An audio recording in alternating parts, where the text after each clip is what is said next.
Conexão Poder. Oferecimento Mobile Escritórios. Maior criatividade por metro quadrado. Residencial Vale das Palmeiras. Seu apartamento rápido, fácil e incrível. Tubarão Esportes. A força do esporte.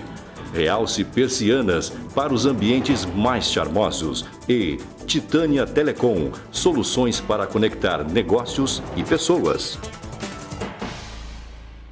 Olá, o Conexão Poder está recebendo agora o chefe do Ministério Público Estadual, o Procurador-Geral de Justiça, Mauro Curvo. Na pauta, claro, assuntos polêmicos, como a Operação Bereré, que desbaratou aquele esquema de fraudes no Detran, e assuntos financeiros, a asfixia financeira dos órgãos públicos por falta de repasse do governo.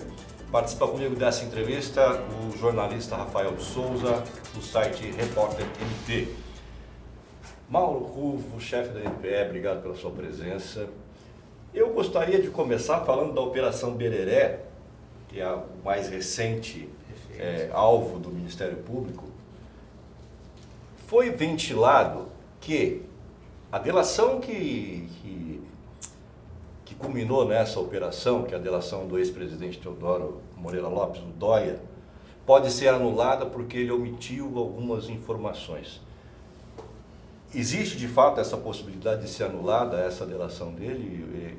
Só que assim, quando a delação é anulada, o delator perde o benefício, mas as provas que ele apresentou continuam valendo e quem tiver que ir para a cadeia vai para a cadeia. Perfeitamente. Há o risco do ex-presidente perder o benefício da delação? Olha, veja, primeiro eu queria agradecer o convite que me foi feito aqui de falar com vocês, conversar com os internautas aqui e dizer o seguinte: toda delação sempre vai existir o risco do delator perder os benefícios. Na medida em que ele omite alguma situação que ele era obrigado a falar, ele omite isso, se isso ficar comprovado, em tese, toda delação é passível de ser rescindida. Recentemente, a gente teve já pedidos de rescisão de delação dos irmãos lá, o Joesley e o Wesley Batista, mais um outro pessoal lá, tudo lá daquela JBS lá. Por quê? Porque eles teriam omitido uma situação envolvendo um procurador da República que pediu depois exoneração e foi trabalhar na defesa deles lá, ser advogado deles. Então, esta situação começou-se a investigar e se chegou a já pedidos formulados por parte da Procuradoria-Geral da República no sentido de ser rescindida as essa delações específica do Dóia, o que pode acontecer? Veja, sempre existe o risco. Informações que ele na delação. Pois é, essa eu não sei dizer, eu não sei falar exatamente do caso concreto, porque esse caso concreto, quem está tocando, quem fica à frente dele é o NACO, que é o Núcleo Nosso de Ações de Competência Originária, e o GAECO. Então não estou à frente dessa investigação, não sei dizer, olha, ele falou que estava escrito Conexão Poder aqui quando era para estar escrito Repórter MT, então não sei de detalhes do que acontece. Agora eu sei o seguinte: ele, como todos, se ficar caracterizado que ele omitiu alguma coisa intencionalmente e que isso aí era fato relevante, ele pode vir a perder a delação, não tem a menor dúvida disso. E veja, quanto mais desdobramentos, quanto mais situações vão surgindo, é que esse risco fica até maior para ele, porque só não vai ser um risco concretizado se de fato ele falou tudo, contou todos os esquemas dos quais ele participou e tinha conhecimento, porque a gente tem que entender o seguinte: a delação, ela não pode ser vista como um fim em si mesmo.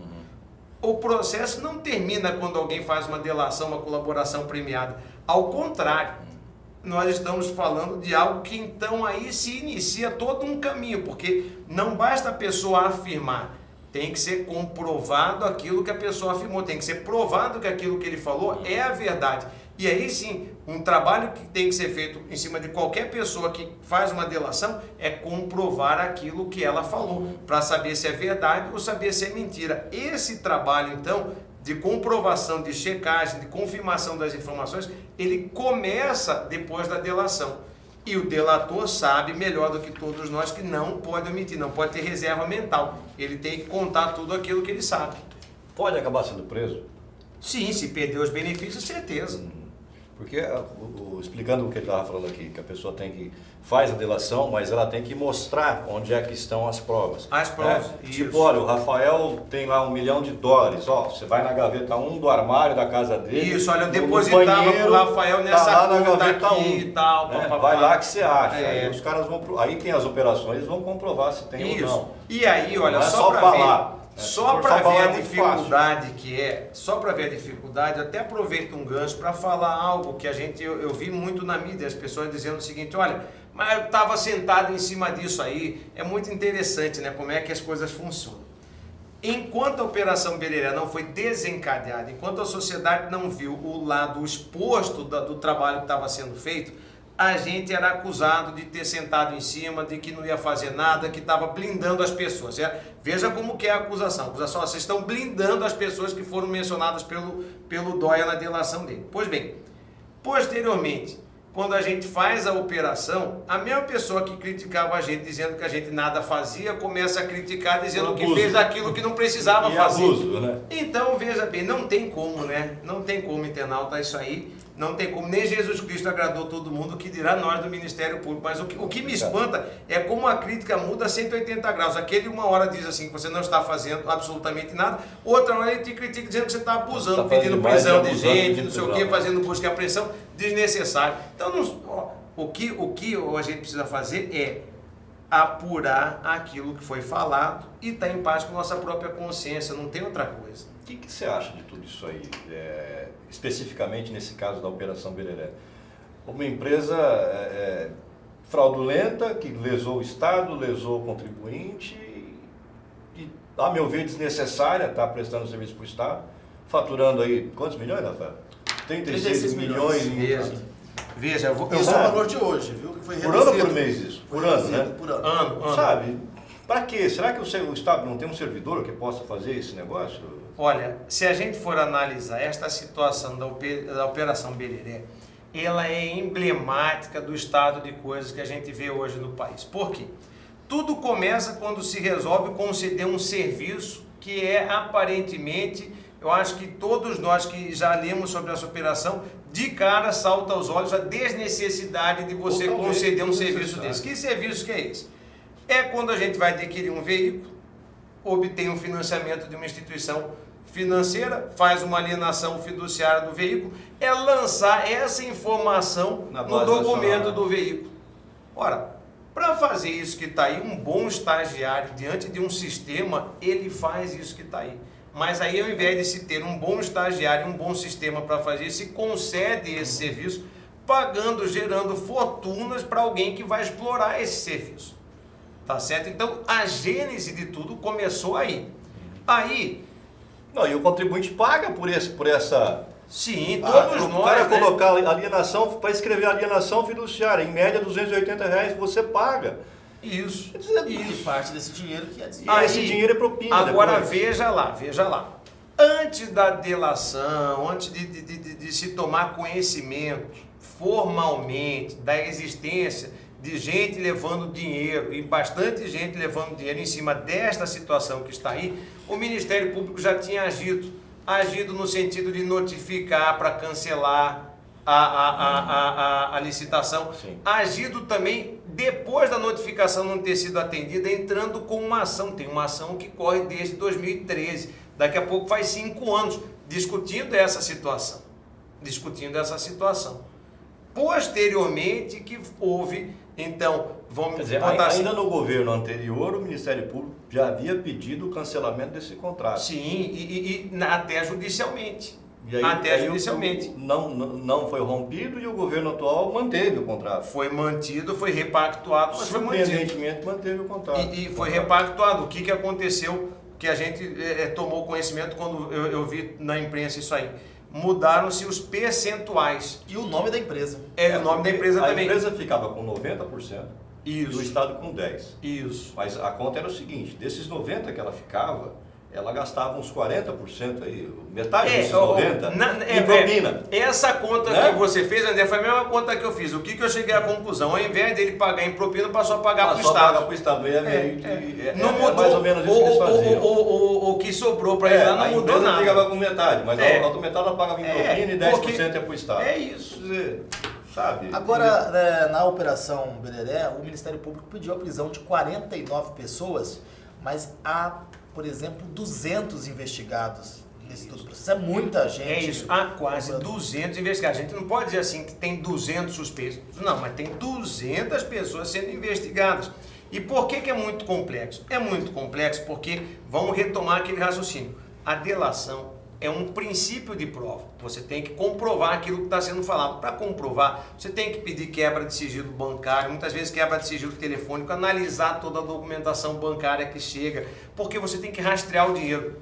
É a investigação do fato que vai comprovar quem dele está participando ou não, porque a gente não investiga pessoas, a gente investiga o fato, sai rastreando o dinheiro. Nisso que está aí, a gente já chegou a provas que são absolutamente irrefutáveis. Tem situação de gente ali que deu 500 cheques para uma pessoa que trabalha com ele lá. Verdade. 500 cheques. Veja, eu não estou falando assim, ó, um cheque, dois cheques, deu um cheque num mês, um cheque, dois cheques no outro mês a pessoa dá 3 cheques. São 500. Eu não me lembro o nome da empresa, mas você entendeu? 500 é a Santo cheques. Treinamento. É um cheque que deu para a secretária Para a dele. secretária, 500 3 cheques. milhões de reais que ele lavou Em 500 na conta cheques. da secretária. Você entendeu? Em 500 cheques. 500 cheques pequenininhos, ninguém rastreia, em tese, e lava-se o dinheiro. Agora, como é que você faz caiu, isso? amigo. Você tem que pegar, quando a gente desencadeou a operação, é porque a gente já tinha tudo isso de prova material. Você só vai desencadear uma operação de pedir a prisão de alguém, pedir uma busca e apreensão, quando você já tem elementos de prova. Muitas vezes, procurador, não é o suficiente para manter a prisão ou ter a prisão autorizada. E no caso ocorreu, aí né? não foi, né?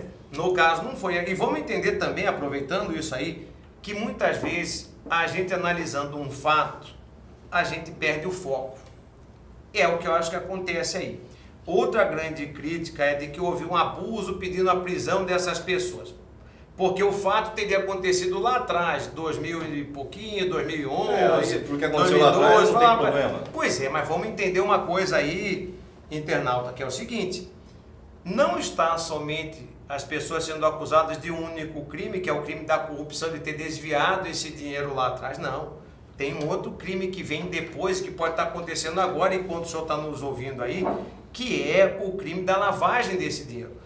Quantias vultosíssimas foram desviadas, foram objeto de pagamento de propina para agentes públicos, foram pulverizadas no bolso de muita gente, e essas pessoas, antes de usar o dinheiro, eles têm que branquear esse dinheiro, lavar esse dinheiro, dar uma aparência legal a esse dinheiro. E quando o fazem, estão cometendo crime. Então, se você for olhar e analisar o porquê dos pedidos de prisão, você observa que eles têm muito mais a ver com a lavagem que vem depois do que a corrupção que foi lá atrás.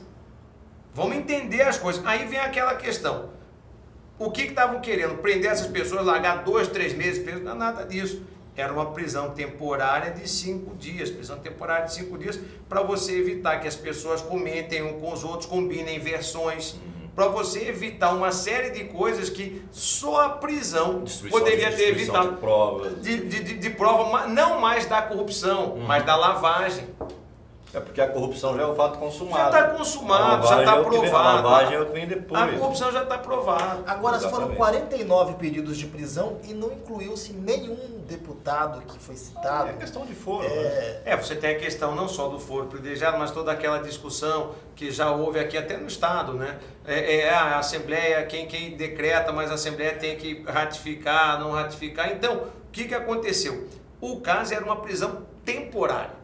O que se precisava, com a temporária, o que você quer... Não é preventivo. Não é preventivo. O que você quer? É você ganhar mais eficiência na investigação. Porque a prisão temporária, você pode prender a pessoa por no máximo 5 dias. Mas se você já ouviu, já fez uma acariação, já fez qualquer... Você pode soltar com 2 dias, com 1 dia, com algumas horas. Então o que se queria era isso, era rastrear o dinheiro evitando que as pessoas combinassem versões Outra, para justificar. se você- Por que o meu dinheiro está lá com você, Rafael? Por que o seu está lá com o André? Então, se a gente não é preso e separado, a gente combina aí uma história, fala, não, isso aí você fala que o Mauro estava te devendo, que aí... E assim, essas pessoas quando são presas, grande parte delas tende a abrir o bico. Isso é outra Né? coisa. O Abre efeito o bico. moral O e efeito moral. pedagógico da pessoa presa, porque ele preso, ele fica ali um dia, ele fala, Fica pô, rapaz, tô vulnerável. aqui esse um dia aqui já não gostei muito. Ele fica o segundo dia e fala assim, rapaz, tô gostando menos Esse ainda. hotel aqui não tá nada legal. No terceiro dia alguém chega para ele e fala, olha, companheiro, o negócio é o seguinte, o senhor vai sair daqui a 2 dias, mas dependendo do andar da carroça, você vai pode ficar voltar um mês. para cá e pode ficar aí Agora- por muito bom tempo. eu Isso conto também. tudo. Agora o Então, procurador aí tem conta. uns que demoram um pouquinho mais. Por exemplo, o ex-governador demorou 2 anos. Ele falou, não tô muito gostando disso aqui não, Ele acabou vou falar abrindo o logo bico. É. E aí é bom Devia a gente tá preso, lembrar, né? isso eu sempre falo, né? Porque também nos criticam para saber por que a gente não está fazendo nada agora. Agora, como é que nós vamos fazer alguma coisa agora se o processo está lá no STF? Aí parece que as pessoas também perdem o foco e não lembram que tudo aconteceu exatamente por conta de investigações do Ministério Público Estadual que levaram à prisão dele. Angariamos prova a ponto de mantê-lo preso quase 2 anos. E quando ele viu que vinham aí condenações, ele falou, acho melhor entregar o restante do que eu ficar preso aqui. E gente que levou, teve benefício, está aí, livre, leve, Então, e solto. falando em condenação, a pergunta aqui do Ed Mota, da Telemutum, aliás, nós estamos na Telemutum SBT também, canal 11. Eu gostaria de saber por que o processo de José Riva não entra na pauta do judiciário na segunda instância. Isso é normal? Olha, agora não é mais o caso Tem de se entrar... 43 anos de condenação na primeira já. quer dizer, Ah, entendi. Ainda bom. Aí tem que ver o caso concreto, né? Porque o que eu ia dizer agora é que não entraria em segundo grau porque ele não é mais deputado, não tem mais foro, começa a tramitar em primeiro grau. Mas Já a tem questão dele é assim, eu já condenação tenho a primeira. condenação porque não julgou ainda.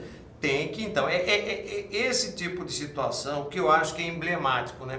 Um dos motivos de talvez não ter ido a julgamento ainda é porque ele não se trata de réu preso. E a justiça criminal, ela privilegia o andamento de processo de réu preso. Quem está preso? Porque aí quem está preso tem que definir logo se vai continuar preso ou se sai da cadeia. Isso é verdade. Então esse privilégio ao réu preso acaba fazendo que as ações que envolvam réus que estão soltos demorem mais para andar. Normalmente quem precisava está solto ver. é corrupto. Sim, mas é aí que político vem. corrupto, Aí que vem. E aí a população tem aquela sensação da impunidade. Perfeitamente. O que precisava ver é uma sensibilidade das autoridades de fazer o seguinte, tudo bem, a prioridade é trabalhar com o processo de réu preso, porque depois da vida, a liberdade é o que mais interessa a uma Sim. pessoa, né? Mas assim, vamos priorizar esses processos emblemáticos de pessoas que muitas vezes, por estarem soltas, a gente pode dizer que é impunidade ambulante. Entendi. Mas, como eu ia dizendo, a questão do político corrupto, você não julgar e sempre postergar os julgamentos, é condenado. O Lula foi condenado e está solto. Agora e fica condenado aquela em segundo briga, grau. O Zé Riva condenado, Éder Moraes condenado, quer dizer, olha Ele é isso, mais de 104 100 anos anos de de cadeia, prisão. né? Quer dizer, não vai para 104 cadeia. Né? anos. O Silval Barbosa tem quantas condenações já? Tem 2? Não, uma só. Uma de 12 anos? Uma de 12 Está anos. solto em casa, morando na mansão dele. O Nadaf está solto, Esse não morando vai na mais mansão. preso. Mas esses dois fizeram Delação, colaboração, né? né? Bem, mas Premiada, né? sabe, isso que eu não consigo entender. O cara vai lá, faz a colaboração e fica tudo certo. Pois é, mas aí tudo depende, porque nós estamos falando de 2 pessoas, que aí eu vou pegar o gancho daquela pergunta que você me fez lá atrás. Se ficar demonstrado que eles omitiram alguma coisa, ocultaram um patrimônio, cai a delação. Entendi. Eu queria perguntar sobre a questão da delação do José Riva. Eu sei que ele não vai poder dar detalhes sobre isso, mas essa demora... Pegando o gancho da pergunta exatamente, anterior. em se levar para a segunda instância, já que ele tem condenações, não está relacionado aí com essa possível negociação de delação? Olha, eu não tenho conhecimento nenhum de delação do José Riva. Nenhum. Se tem, se não tem, não tem conhecimento nenhum. Ele fez uma delação. Tentou fazer no MP aqui, não conseguiu. Fez na PGR. Acabou fazendo lá na PGR. E segundo a gente... Mas será que fez? Ele envolveria alguns membros, inclusive do MP, do Judiciário, enfim. Aí não dá para saber ao certo, mas tem não muita sei. coisa aí por baixo desse novelo aí que tem que ser levantado. E em relação aos processos da delação do Silvão Barbosa, o senhor já está tentando uma agenda com o ministro Fux em relação a isso, para conseguir esses inquéritos? O que Isso, porque toda a parte da improbidade é conosco aqui no Estado, né? Então a gente está querendo o compartilhamento para poder tomar providência naquilo que não há dúvida que é nosso, que é a parte da improbidade. Qual que é a dificuldade desse desmembramento? Pois é, e a gente não sabe, não tem como avaliar, porque só vai saber quem está lá com o processo. Muitas vezes a pessoa entende que se desmembrar agora, a gente aqui, todos que vão ter acesso a algum tipo de coisa que pode atrapalhar alguma operação que venha a ser desencadeada, então a gente não sabe. A delação do Pedro Nadaf pode cair também? Pode, olha, estou dizendo, toda delação pode cair. O repórter MT publicou, inclusive, baseado em fontes do próprio Ministério Público, que o Pedro Nadaf teria omitido imóveis em nomes de laranjas, supostos laranjas que ele teria.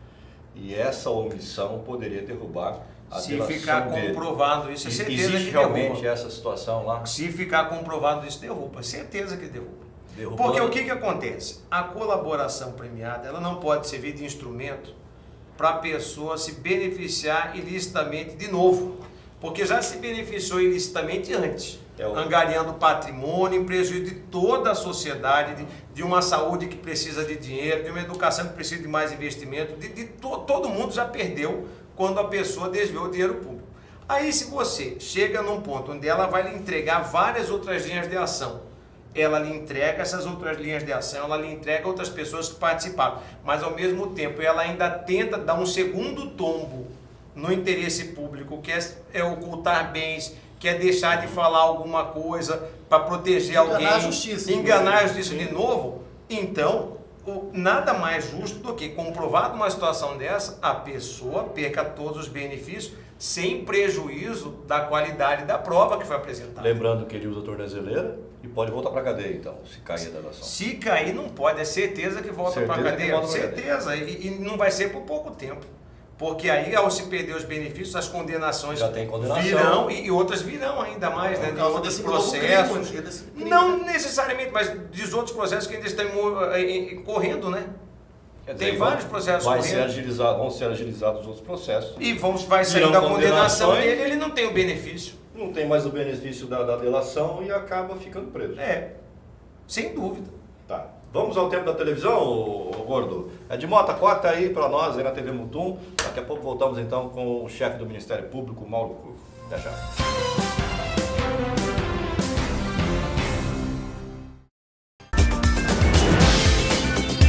Muito bem, estamos de volta com o Procurador-Geral de Justiça, Mauro Curvo, chefe do Ministério Público Estadual.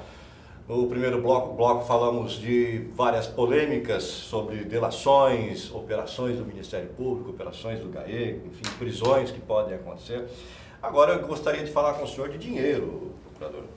O Ministério Público vem passando por situação de penúria, como vários órgãos do Estado e como o Estado, de um modo geral, está passando.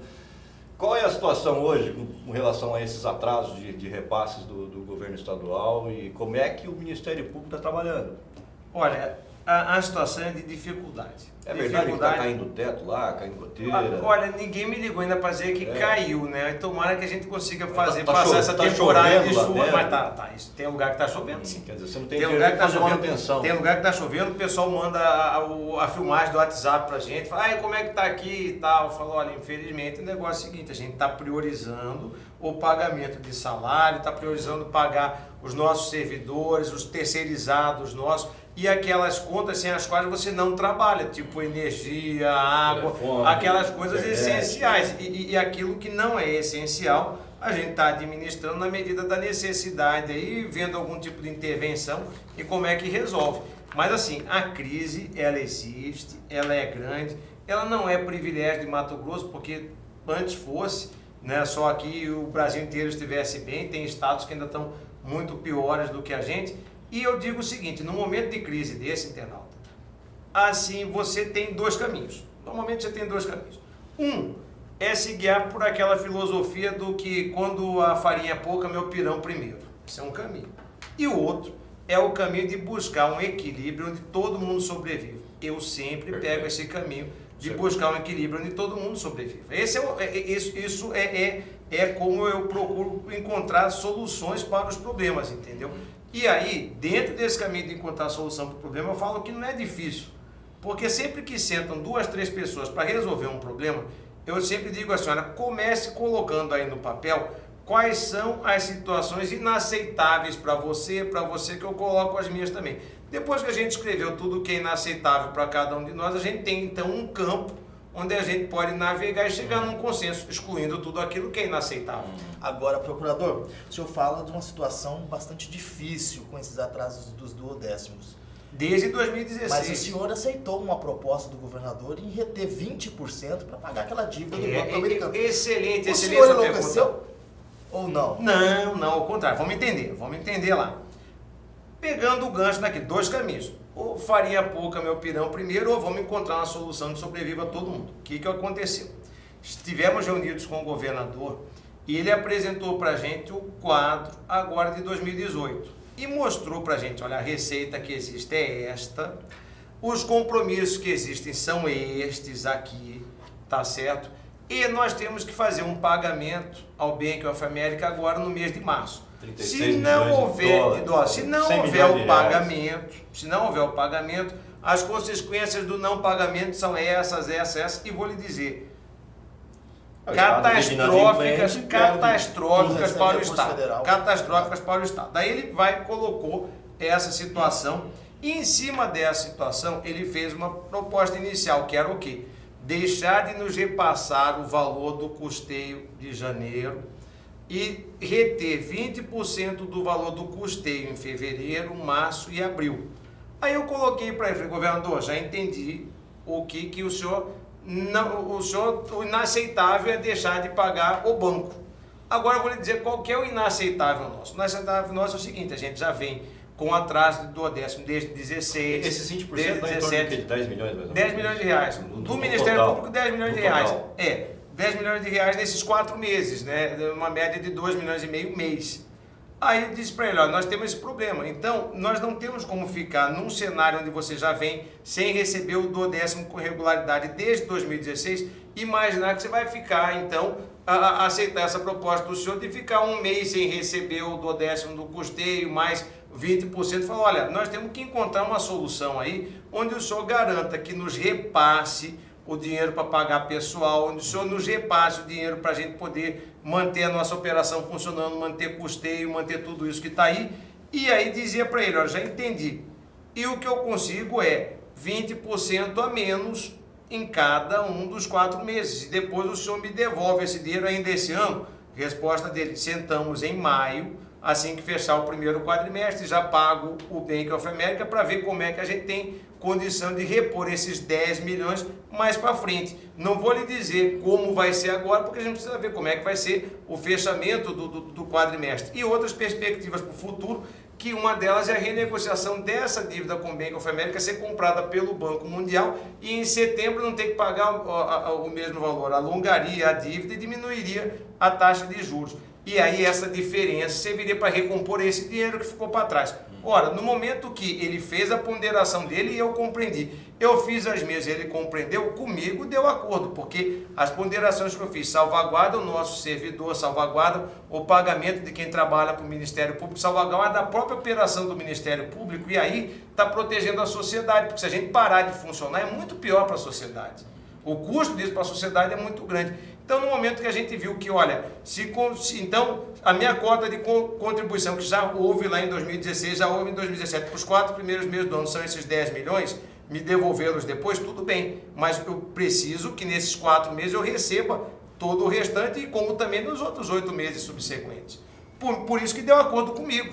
Na segunda-feira eu já estava sentado com o secretário de Fazenda, botando isso no papel. Agora o risco não Aí é tem muito que alto. haver o acordo com a Assembleia, tem que haver o acordo com o Judiciário. Agora, cada um tem lá uma situação, né? Enfim, cada um vai ter uma situação. E a Assembleia vai ter que aprovar isso aí, vai ter votação sobre isso, né, Rafael? Agora É um tem decreto, mais essa claro. questão do fundo, né? Agora tem essa questão do fundo, que eu passa tô por aí confundindo, também. Esse outro fundo que é pretende outra arrecadar situação. 500 milhões Mas de É reais. isso. fundo E esse não fundo quer é dizer que esse outra acordo situação, não foi- exato. Mas aí Mas tira dinheiro dos poderes Uma- também. uma Vai dúvida. tirar tem que do ver seu qual vai bolso. ser a proposta que vai ser colocada lá, assim, entendeu? Porque a princípio o fundo ele vai investir em cima de quem tem incentivo fiscal. A princípio é isso, a gente tem que ver o que vai ser formalizado em relação a esse fundo. Entendi. Porque para tirar dinheiro lá do meu tá difícil se achar. Agora o risco não é muito alto porque o governo fez um tag com os poderes em relação ao pagamento daqueles duodécimos em atraso isso. e não foi cumprido, viu, Isso. procurador? É verdade. É um novo risco, um É. risco mais alto ainda, porque já os poderes já estão Veja, vulneráveis. né? o risco sempre vai existir. Enquanto o dinheiro não entrar, corre-se o risco dele não entrar. O que eu quero dizer é o seguinte: havia na situação que nos foi colocada um valor, um prazo e um banco que, se não recebesse, o ano do Mato Grosso não acaba dia 31 de dezembro. O ano acaba no dia que o Dia seguinte, vencer não pagar. e não pagar o banco. Então, se é assim, Inadimplente. você não pode deixar que o ano acabe em março, porque quem vai pagar a conta é a população. Se o ano acabar em março, a saúde, que já está muito difícil, vai ficar mais difícil ainda. E assim por O diante, que ele está pelas dizendo é o seguinte: consequências o do Estado inadimplemento. fica com o nome sujo no Serasa. É mais ou Mas menos Falando a isso. grosso federal. modo é isso. Aí deixa de receber recurso federal, deixa de receber recurso Exatamente. internacional, deixa de conseguir levantar A empréstimos. própria solução Perde dessa o crédito. dívida com o banco, Essa é a que seria questão. com o Banco Mundial, fica travada, É. porque você entra no Essa é a cadastro questão. de Inadimplente. É como você em Agora, casa está com o nome no Serasa. Aí você vai lá na Ricardo Eletro, Não pode comprar. manda aí o cachê. Tá? Você não consegue comprar crédito porque seu nome está no Serasa. Exato. Quer dizer, é mais ou menos isso. Qual é o impacto desses 20% já colocando desse acordo, que é a possibilidade do acordo para esse mês de março, que o governador disse lá no dia 6 de fevereiro, no retorno da Assembleia Legislativa, que março seria um mês obscuro para o governo, para os poderes. Mais ainda. Mais ainda, um, né? mais um mês, né? Mais um mês. Exatamente. Então é um mês que ou termina o ano ou ele começa. Deus permita que comece. Quanto isso vai afetar nas investigações, nas operações do Ministério Público? Porque tem muitas Então, olha, veja bem, o que a gente está fazendo aí? Gestão. O que é fazer gestão? Existem algumas situações que você precisa enfrentar esse ano. Como você já sabe que não vai ter durante 4 meses esse 20%, aquilo que você pode jogar para frente, você joga para frente. Então, o que a gente não quer fazer e não fez, e assim, se chegar ao ponto de fazer, é de se lamentar muito. É atrapalhar a atividade fim. Até hoje, você pode ter certeza, nós não tivemos nenhum colega nesse estado inteiro que deixou de tomar alguma providência porque a administração não conseguiu lhe prover os meios necessários para tomar essa providência na defesa da sociedade, no exercício da atividade fim. Agora, quando é que esse impacto pode chegar? Se a gente não consegue receber esses 10 milhões aí, ou se daqui a pouco vem e propõe outros cortes, daqui a pouco vai chegar alguma situação em que vamos pegar essa Operação Bereré. Essa Operação Bereré, ela envolve empresas que não existem, empresas que são de fachada e que você tem que provar que ela não existe. Como é que você prova que uma empresa não existe? Você tem que ir lá no lugar onde é declarado como sede, levantar, investigar, provar que, olha, onde está dizendo que a sede de uma empresa de consultoria lá funciona numa padaria, ou então lá mora uma pessoa. E isso exige deslocamento. O pessoal tem que sair daqui, tem que ir lá no estado onde está dizendo que aquela empresa tem sede e fazer esse tipo de coisa. Pode chegar num momento em que, quando se pedir isso, a gente não tenha o dinheiro para comprar a passagem e a pessoa deslocar, para custear a diária e a pessoa deslocar. Aí a atividade fim passa a ser prejudicada pela falta do repasse. A gente vem administrando já, eu no Ministério Público à frente dele no cargo de PJJ há 1 ano, para não deixar que isso acontecesse. Já vinha fazendo isso desde 2016, porque antes de ser procurador-geral, trabalhei 8 anos como secretário de administração para evitar que isso acontecesse de 2016 para cá, quando começou os problemas de repasse para a gente. Por que chegou nessa situação? Como é que você imagina que essa situação toda tenha chegado, procurador? Excelente. Faltou gestão, faltou veja. lá atrás revogar algumas coisas. Eu vou lhe contar o que aconteceu conosco, porque contando o que aconteceu conosco, você tem como fazer um paralelo para saber o que aconteceu com o Poder Executivo. A questão do orçamento. Exato. Olha, como é que que fala? acontece? Orçamento integral? Era um real, orçamento. Veja bem. Como eu estou há 9 anos na administração do Ministério Público, eu posso dizer, não de ouvir falar, porque eu participei, estava lá. Antigamente, se trabalhava com orçamentos subdimensionados. O que significa isso aí, internauta? Significa o seguinte: quando a gente ia começar o ano de 2018, a lei orçamentária para o ano de 2018, que é votada em 2017, ela já dizia que o orçamento de 2018 ia ser menor, muitas vezes, do que o próprio 2017. E o que a gente fazia no âmbito do Ministério Público?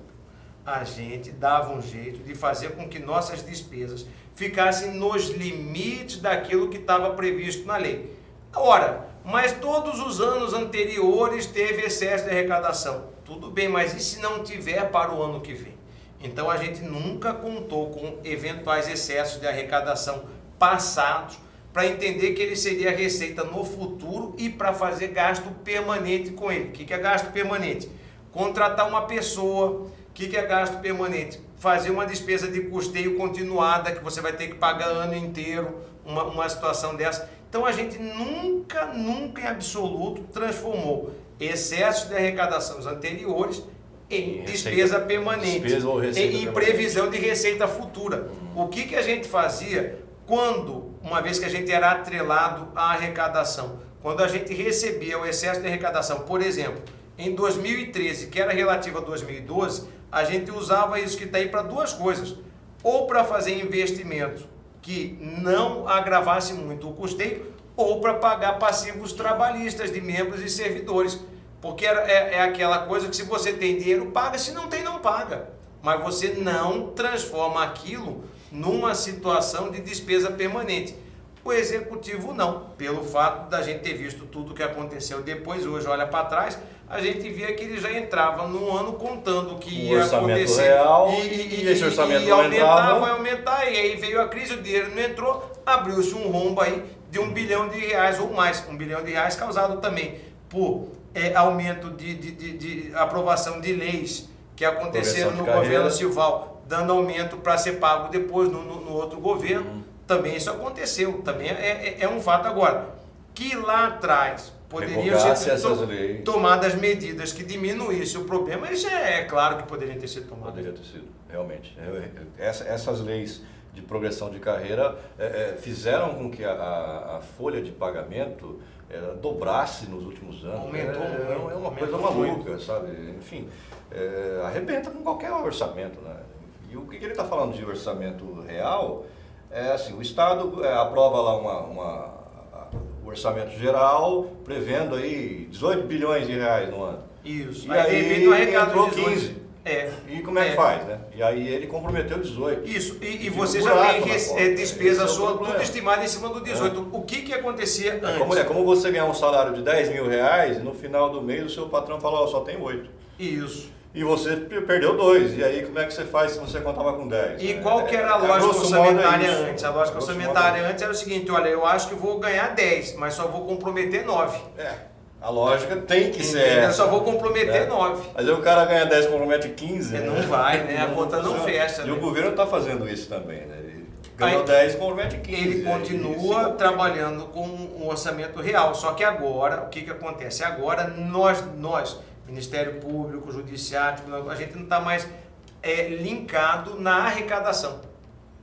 Houve esse corte da gente ter percentuais da arrecadação. Agora a gente tem aquele valor de orçamento, não está mais linkado à arrecadação. A situação do MP está beirando ainda o insustentável, como o senhor disse em janeiro? Não está fácil. Agora, a gente espera que a situação melhore, né? E a gente tem dados econômicos que fazem com que a gente tenha isso que está equivalente de esperança, né? Esses dias atrás agora foi divulgado um dado que mostra que a economia do estado de Mato Grosso ela cresceu, salvo engano, 10 vezes mais do que o nacional. 14,1%. Né? Então, a gente espera que o pior tenha ficado para trás.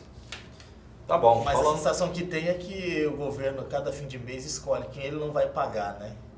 Ou esse mês vai ser o MP. Aí joga o resto pra cima, sorteia e vai pra lá. Procurador, vamos fazer mais um intervalo do tempo da TV. Eu quero deixar a pergunta no ar aqui. Essa situação, se ela se perdurar por mais 2 ou 3 meses, como é que ficam as operações do Ministério Público e do GAECO? Comprometem? Veja. Daqui a pouco o senhor fala. Até já, corta aí, Edmar.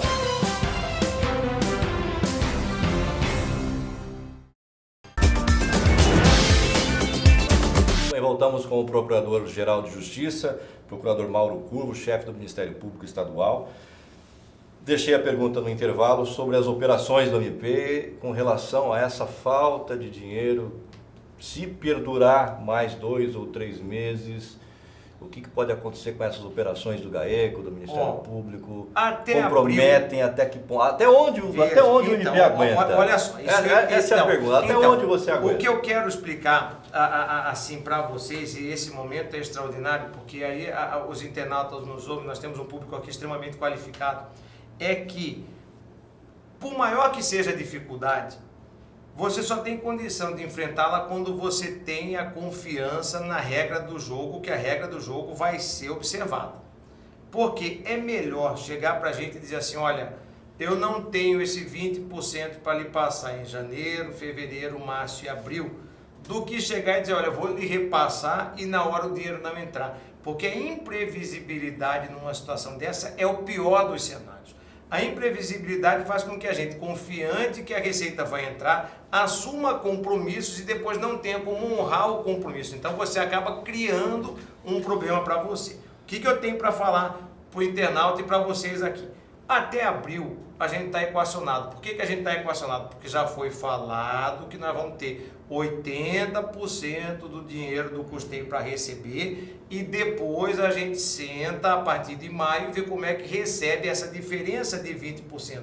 São 10 milhões de reais que a gente espera recebê-los ainda dentro deste ano. Agora, a gente recebendo o restante, ou seja, os outros 80% e mais o dinheiro para pagar pessoal, a gente vai sobreviver ao mês de abril e vai entrar no mês de maio.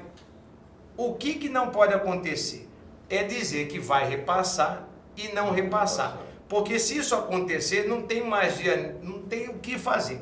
Se não receber, a gente não tem como pagar. Se essa situação se perdurar, a partir de maio o Ministério Público começa a ter mais dificuldade ainda. Aí nós podemos chegar nesse ponto de não ter mais o que cortar e ter que começar a cortar em despesa que dizem respeito a operações. E operações para o Ministério Público de Mato Grosso, eu digo que tem poucos ministérios no Brasil que tem tantas por fazer como nós aqui. A gente tem um desdobramento, para não ir muito longe, os desdobramentos dessa operação aí Bereré. Muita gente sendo investigada, necessidade de aprender. E tem o retorno, porque uma hora vai chegar. Operação Aprendiz, o retorno da delação do Silval. Agora imagina, volta o processo, olha que cenário catastrófico. Volta o processo do Silval do jeito que a gente encaminhou para lá. Vamos imaginar essa possibilidade, sem que lá tenham sido feitas outras diligências investigatórias. Volta do jeito que a gente mandou. Sinal que nós vamos ter que fazer por aqui todo o restante. E vai fazer todo o restante como sem dinheiro. É só isso que eu pergunto. É igual, aí eu pergunto para você. E num estado desse tamanho, você tem a sua empresa, você tem os seus anunciantes, você tem a sua receita. Se a receita parar de entrar, como é que você faz? Fecha a porta. Você faz o quê? Entendeu? Então eu imagino e rezo e acredito que os dados econômicos mostram que o pior para Mato Grosso já ficou para trás. Qual é o que me traz um temor muito grande? Essa questão do Bank of America agora em março. Porque esse aí é um mal certo, previsível e anunciado. Tá aí, se não pagar...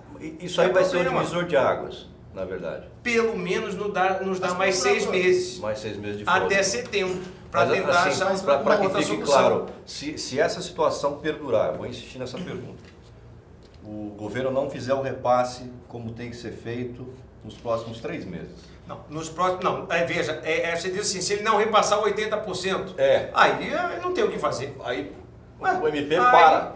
Aí nós vamos deixar de pagar nossos compromissos. Não tem jeito. Não tem jeito. Continuar como está, na verdade. O MP para nos próximos A meses. gente precisa receber os 80% e recebeu, né? Combinado. Agora no mês de janeiro. Precisa né? receber agora em fevereiro. A gente já recebeu o custeio. Ainda não recebeu, ou recebeu talvez hoje o pessoal, ou ainda não recebeu, porque o combinado também é receber até o segundo dia útil do mês subsequente. Nós estamos falando de quanto em termos...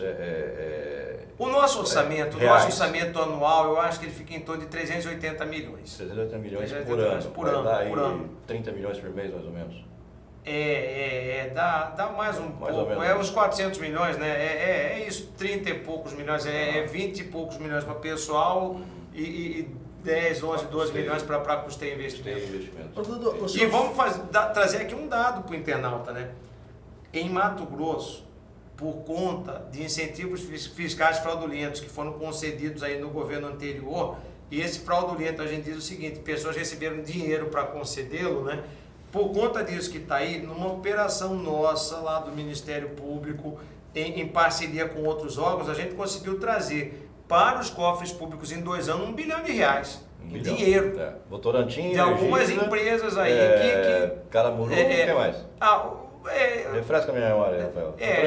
Votorantim, JBS, JBS, quer dizer, R$1 só bilhão gigantes. dessas empresas grandes. Agora, procurador, o senhor fala nesses 20%, voltando ainda ao assunto de reter o duodécimo para pagar essa dívida dolarizada, mas aí o senhor, não sei se o senhor, talvez eu esteja enganado, mas vem por aí o tal do pacote lá de estabilização fiscal, que é o fundo, fundo de estabilização fiscal. E esse fundo, ele também propõe a participação dos poderes. Então o senhor fala em 20% agora no mês de março para poder Até abril. Mas aí o senhor também, logo na sequência, já tem um outro compromisso com o governo, caso seja fechado esse acordo, em contribuir com esse fundo. Ou seja... Olha, eu não tenho esse compromisso não, porque eu não sei nem qual é a regra dele. Isso que eu estou dizendo para os senhores, caso seja feito esse acordo. Mas vou lhe dizer, o que me disseram, conversando com o secretário de Fazenda. Pelo que eu conversei com o secretário de Fazenda, esse fundo, ele vem tratar de 2 situações.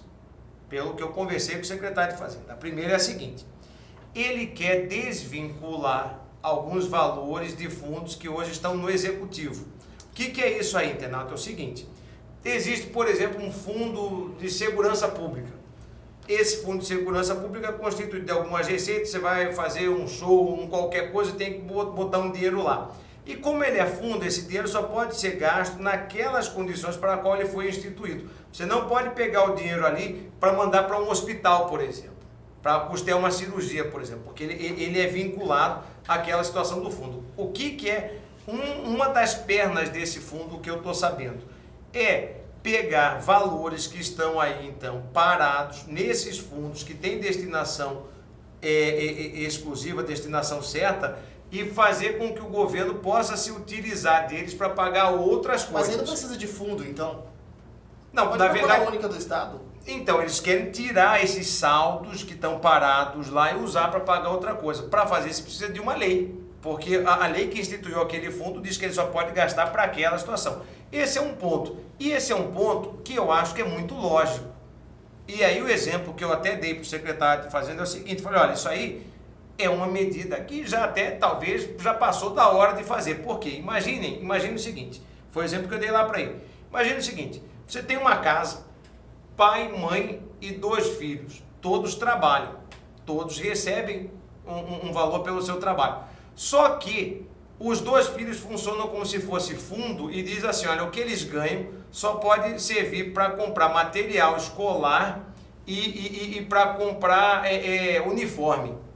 Aí o pai e a mãe não estão dando conta de pagar o aluguel, estão correndo o risco de ser colocados todos para fora da casa. Mas vai lá olhar e olha lá que naquele dinheiro do filho está sobrando dinheiro, porque já pagou o material escolar, já comprou o uniforme e tem um dinheiro lá na conta de cada um dos filhos. O que a lógica recomenda? Pega aquele dinheiro e vai pagar o aluguel. Então essa é a lógica desse primeiro caminho do fundo. É você desvincular alguns saldos, algumas coisas, para poder sobreviver. O Estado poder sobreviver. Outra lógica desse fundo que está aí, com a qual eu também concordo, é você avançar nos incentivos fiscais. Você fazer com que empresas, pessoas, grandes empresas, que hoje se beneficiam desses incentivos fiscais, eles paguem determinados valores se eles quiserem continuar se beneficiando do incentivo fiscal. Então, olhar para frente. Taxar o agronegócio seria uma boa saída. Eu também acho. Tem hora que você não tem o que fazer, você precisa encontrar dinheiro novo. E um dos lugares mais pujantes da economia é exatamente o agronegócio, que é desonerado pela Lei Candir, que é federal, e tem muita desoneração do agronegócio aqui estadual também. Tem muita desoneração estadual aqui também. E nesse ponto de desoneração estadual, o que aconteceu? Eu posso dizer aqui que há 3 anos atrás, eu estive com o Dr. Paulo Prado levando ao governador um projeto de lei similar ao que acontece, que já existia na época no Pará, que cobrava pela utilização de água em pivô central de irrigação. Na época, o Pará lá já fazia um valor muito grande nisso, sem contar que isso aí serve para o uso racional da água, preserva o meio ambiente e também gera receita. Nós levamos isso ao governador e como o Mato Grosso tem uma produção muito maior do que o Pará, talvez aqui a gente estivesse falando em coisa de 400 milhões ano. Se isso existisse, a gente teria então um meio ambiente com um uso mais racional da água, já teria gerado de lá para cá mais de R$1 bilhão, que é o tamanho do buraco que a gente tem hoje. Do buraco. E como você falou em incentivos fiscais, o que a gente vê também é muito incentivo que foi concedido para a empresa que não deveria ter incentivo algum. Sem exagero nenhum, o que aconteceu com o incentivo fiscal em Mato Grosso foi criminoso. Total. O que aconteceu Tanto que que foi deu cadeia, criminoso, né? tanto que deu cadeia, deu delação, Deu deu dinheiro de volta para o Estado. E vou lhe dizer, eu participando de audiências públicas que tratavam das metas quadrimestrais da Lei de Responsabilidade Fiscal, lá atrás já questionava esse tipo de situação na Assembleia Legislativa. Porque nessas audiências públicas questionava dizendo o seguinte, olha, está muito errado. O que está muito errado, ao meu ver? Está muito errado você pegar uma secretaria, na época era SICM, não sei se já mudou de nome, mas dizia assim, olha, está muito errado você ter a mesma secretaria concedendo o benefício e fiscalizando para saber se as contrapartidas, se as condições estão sendo cumpridas. Você não pode, com a mão direita, dar o dinheiro, com a esquerda ir lá fiscalizar. Isso aí tem que ser feito por outro órgão. Exato. O que eu dizia também nessas audiências públicas? Olha, e tem mais. O incentivo, ele tem que ser o mais transparente possível. Eu tive até uma discussão lá com o Nadaf na época, lá na Assembleia sobre isso. Porque ele dizia que não podia, porque isso aí era sigilo fiscal. Eu falei, mas isso não pode ser sigilo fiscal. Na medida que uma empresa quer ter um incentivo, que seja deixar de pagar um percentual do tributo que sai do bolso de todos nós, isso tem que ter a maior transparência possível no mundo. Isso tem que estar em site, isso tem que estar em jornal, isso tem que estar na porta da empresa dizendo, olha, esta empresa é beneficiada, tem que gerar 50 empregos para alguém chegar lá e falar, mas aqui só tem 10 trabalhando. Aí, meu, vamos fiscalizar. O que tá acontecendo? A gente sabe por que tinha que ter o sigilo, né? Agora, há uma crítica do próprio governador Pedro Táxi que foi feita... Aí você vê quem que era o secretário? Era o Nadaf. Enfim, e né? foi feita no mesmo dia do anúncio do fundo lá na Assembleia. O governador citou que o 12º dos poderes cresceu 106% desde 2011. O senhor avalia essa fala do governador, como o senhor avalia? E foi isso mesmo? Houve esse crescimento de 106%? Veja, eu não sei dizer porque eu não fiz essa conta. Sinceramente falando, eu não sei dizer porque eu não fiz essa conta que está aí para ver que se aumentou 106%. Sinceramente, eu não sei dizer. Não tenho como te dizer agora quanto que era 2011, quanto é que é hoje, se aumentou tudo isso. O que eu sei dizer é o seguinte, ainda que tenha aumentado tudo isso, a gente vem sem receber um bom pedaço disso desde 2016. Então, se tem algum culpado da crise do Estado, não é o Ministério Público. Também acredito que não seja o Tribunal de Justiça, não seja a Assembleia, porque tudo o que a gente recebe, o dinheiro é público, ele é aprovado numa lei orçamentária anual, onde é provado que há um equilíbrio para se fazer aquele repasse. Ninguém coloca a arma na cabeça do outro e fala assim, olha, eu quero tanto, como faz sequestrador. Não é assim que as coisas funcionam. É constitucional. Entendeu? Então é feita uma composição, é mostrada uma receita, é estimada uma receita. Então eu quero deixar claro isso. Se for colocar o que a gente tem para receber como sendo então aquilo que não foi repassado, esse 106%, se é que ele é 106%, deve cair muito, né? Estão pegando o gancho aqui da questão do agronegócio, só um dado aqui interessante, que até uma fala do presidente da Assembleia, o Eduardo Botelho, falando sobre o aumento da produção, que foi em torno de 20% do agronegócio, mas em contrapartida a arrecadação do FETAB caiu e a arrecadação do ICMS caiu. A conta não fecha. Tem situações, exato, mas isso, eu apontei isso na reunião que a gente teve com o governador quando foram abertas as contas. Porque vamos entender o seguinte, quando a gente analisa... a necessidade de taxação do agronegócio. Quando a gente analisa e combate a sonegação, porque olha só, os males que assolam... Existe a denúncia, inclusive, de exportação fake, né? Sim, esquema de sonegação tem dos mais variados. Eu exportei, mas não exportei. Eu não pago imposto, mas eu vendi aqui. E tem também denúncias aí de esquema de apropriação de crédito de operação que não existe. Exato. Tem de todo jeito. Agora, onde eu quero chegar? Eu quero chegar ao seguinte. O INPE está investigando isso aí. Uma hora a gente não vai poder falar sobre o assunto, você entendeu? Um dia a gente fala sobre o assunto. Sigilo e você não pode falar ou não está tendo nada? A gente nunca sabe, né? Aí, mas vamos voltar à situação aí, a situação é o seguinte, tem dois grandes males, né, difícil, tem dois grandes males que afetam todos nós, mas todos nós, dois grandes males. Um é a sonegação, o outro é a corrupção. Um é a sonegação, o outro é a corrupção. Então esses dois males eles têm que ser combatidos, porque no momento que você combate a sonegação, você consegue então, com eficiência no combate à sonegação, ter uma carga tributária melhor para todo mundo, principalmente para quem está pagando a conta, que somos nós consumidores. Tá certo? Esse é um ponto. Segundo ponto é a corrupção. Esses são os enfrentamentos que têm que ser feitos. Sabe? Porque se não forem feitos, quem paga a conta é a sociedade. E aí, eu quero dizer para vocês aqui que em relação ao combate à corrupção, a gente está fazendo um trabalho aqui em Mato Grosso que o mundo não viu. A gente está fazendo um trabalho aqui em Mato Grosso, onde há um ano que eu estou à frente do Ministério Público, a gente conseguiu nesse um ano fazer uma licitação, ganhou a Microsoft, a gente vai operar em nuvem, quer dizer, obtendo o benefício de ter acesso à capacidade de processamento de dados que beira o infinito.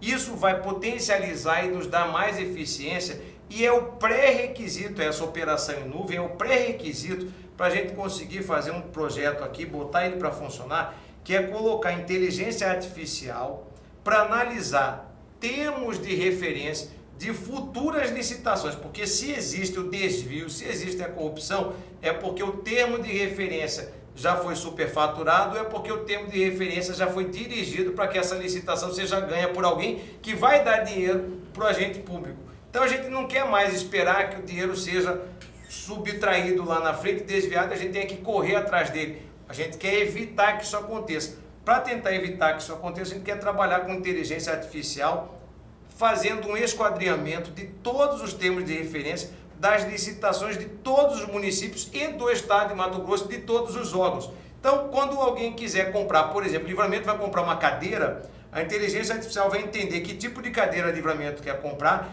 vai comparar com outros termos de referência e outros bancos de dados de preço público e vai no mercado também, porque como trata de Big Data, vai no mercado também, vai ver por quanto que as empresas que vendem cadeira estão vendendo aquela cadeira. É mais ou menos como funciona esses sites de viagens, por exemplo, o TripAdvisor, por exemplo, que você compara faz a comparação, preços, o Trivago, é isso. É mais ou menos isso é aí, isso. Para as pessoas em casa entenderem melhor. Porque tudo isso é feito com modelo matemático. Isso já existe, do jeito que você colocou. Sabe onde é que isso existe? E existe muito no sistema bancário para fazer análise de perfil de crédito. Quem de nós ainda não recebeu mensagem, seja uma mensagem, seja um telefonema para confirmar uma compra que ela não é padrão de hábito nosso no uso de um cartão de crédito? Então, isso já existe. Agora, o que a gente quer? E aí nós estamos numa parceria aí, estamos buscando uma parceria da UFMT, uma parceria da Microsoft, para conseguir pagar a Microsoft nessa operação em nuvem. A gente procurou outros ministérios públicos também vendendo essa ideia para que a gente conseguisse ganhar, então, em economia de escala e tivesse um valor que a gente conseguisse pagar isso que está aí. Foi toda uma construção que levou aí 1 ano, e nesse 1 ano a gente já está operando em nuvem e vem trabalhando nisso. E Deus permita que a gente consiga botar isso para funcionar o mais rápido possível agora. Isso também é atrapalhado pela falta de investimento, porque se a gente tivesse recebido o 12º que era para receber, a gente poderia ter contratado gente, botado exclusivamente nesse projeto que está aí, a gente poderia buscar profissionais, sabe, o apoio e pagar por esse apoio de algumas empresas que trabalham nessa área do Science Data, mas você não tem.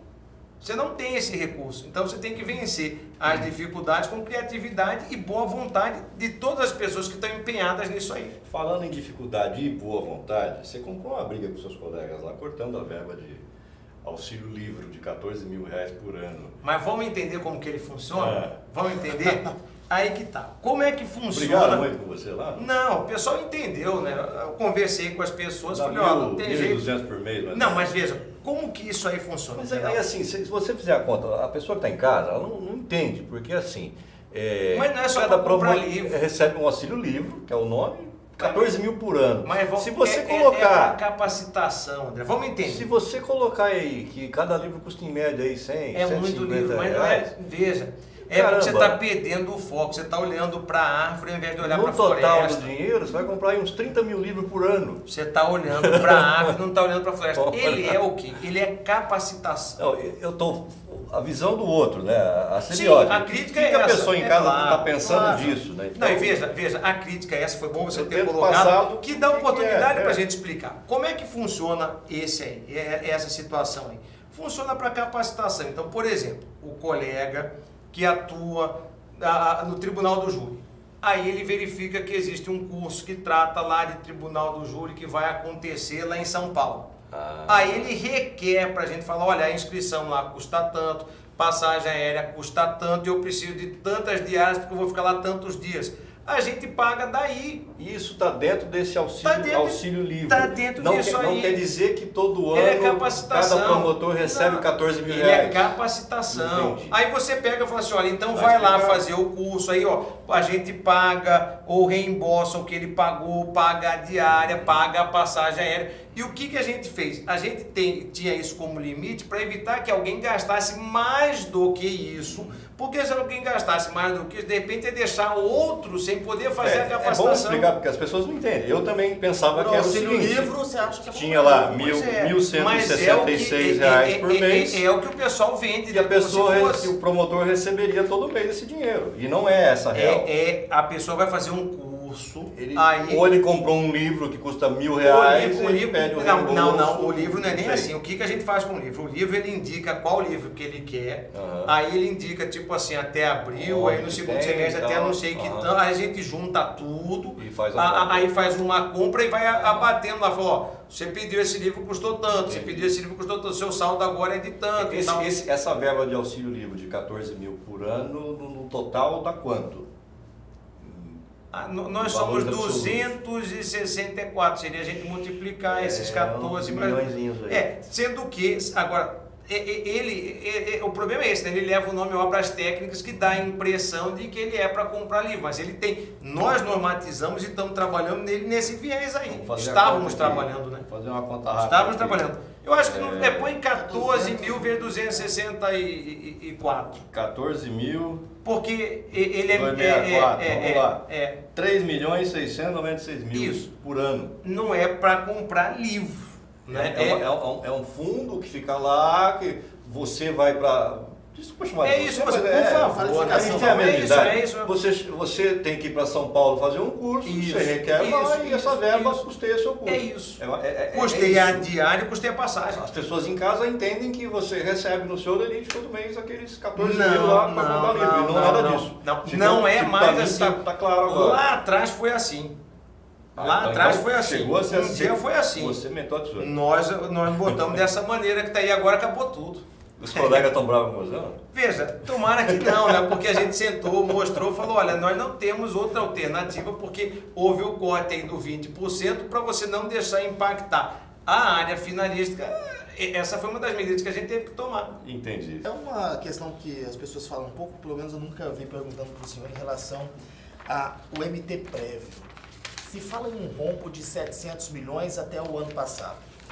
O governador disse que até 2020, se eu não me engano, serão de 3 bilhões de reais.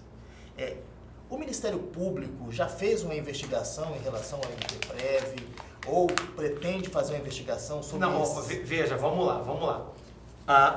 O que eu ouvi assim, é que, de certa forma, faltam 700 milhões ano para completar o pagamento, né, das aposentadorias, dos inativos e das pensões. Quer dizer, não haveria assim um rombo causado por desvio. Eu ainda não ouvi dizer que desviaram dinheiro do MT Prévio. Isso eu nunca ouvi. Já nos bastidores... De desvio de dinheiro? Da gestão passada, sim. Isso eu nunca ouvi, não. De desvio eu não tinha ouvido. Então, o que eu posso dizer dessa questão previdenciária? Pode dizer o seguinte, é um problema sério no país inteiro. E nós, no Ministério Público, a gente tem uma realidade que não é a mesma realidade do Estado de Mato Grosso. No Ministério Público, a gente consegue ter um equilíbrio atuarial, onde a gente consegue pagar com 11%, porque eu, um colega, um procurador de justiça, um servidor do Ministério Público, do salário dele já é descontado 11% para a aposentadoria. De todo o valor, né? Essa é bom que se entenda. Se meu salário é de 28 mil, eu pago 11% em cima de 28 mil reais. E quando a gente vê muitas vezes, né, nessa discussão de previdência, coloca como se a gente contribuísse muito pouco e ganhasse muito. Esse é um ponto. São os 11%. Esse é um ponto para a gente colocar aí. E aí, no Ministério Público, a gente consegue, com 11% de todo mundo que está na ativa, com 11% também dos aposentados, porque os aposentados também pagam esse 11%. E mais 11% da contribuição patronal, a gente dá conta de pagar os nossos aposentados e pensionistas. Então a gente vive uma situação equilibrada também do ponto de vista previdenciário. Mas esse equilíbrio não existe quando se trata do Executivo. O Executivo ele precisa desembolsar muito mais dinheiro do que o que ele arrecada com as contribuições previdenciárias patronal e previdenciária do trabalhador, né? O MP está investigando as pedaladas do governo Pedro Táxi em relação aos fundos. O uso do Fundeb. Salvo engano, existe uma representação lá. Salvo engano, existe uma representação lá que o pessoal está apurando isso sim. O que eu quero assim, deixar vocês, os internautas, tranquilos, é que nós estamos atuando. Muitas vezes a gente é questionado, fala assim, olha, mas onde é que vocês estavam quando do governo do Silval Barbosa, que teve essa roubalheira toda? Vamos entender uma coisa, governador em exercício, ele não é atribuição do Ministério Público Estadual investigá-lo. Governador em exercício é investigado pela Procuradoria-Geral da República, o foro dele é no STJ. Então, enquanto Silval era governador, a gente não tinha atribuição para investigá-lo. Logo depois que ele saiu, virou um cidadão comum, várias situações que apontavam para ele e para os familiares dele, aí passaram a ser da alçada da nossa atribuição. Então, era só esse esclarecimento que muitas vezes a gente é cobrado, até em casa, fala, mas por que deixou acontecer? E aí, foi exatamente por conta dessas cobranças que a gente está trabalhando muito fortemente essa questão da prevenção. Até em casa. Você dormiu no sofá já? Eu chego lá na casa da minha mãe e falo assim, mas puxa vida, como que aconteceu tudo isso? Falo, olha, calma. E você não viu? Tá falando com a pessoa errada. Isso aí não é nosso, entendeu? E são ossos do ofício. Exatamente. Né? Procurador, eu quero entregar para o senhor a caneca aqui do Conexão. O senhor já tem. Muito obrigado. Mas é sempre bem-vinda.